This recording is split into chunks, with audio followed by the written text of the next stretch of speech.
Është identifikuar trupi i Pajetit, i cili u gjet në trafikndarësen e autostradës Milot Thuma në fshatin Shullaz. Autoritetet policore bëjnë me dije se bëhet fjalë për një trup të dekompozuar, ku nga verifikimet paraprake dyshohet se i përket shtetasit EN, 49 vjeç, banues në Laç.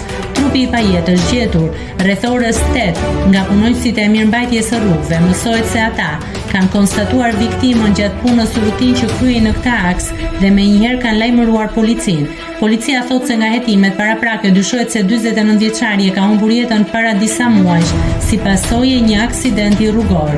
Dyshohet se ai mund të jetë përplasur nga automjetet, por gjithsesi pritet kryerja e autopsisë për të përcaktuar shkaqet e vdekjes së tij. Informacion paraprak.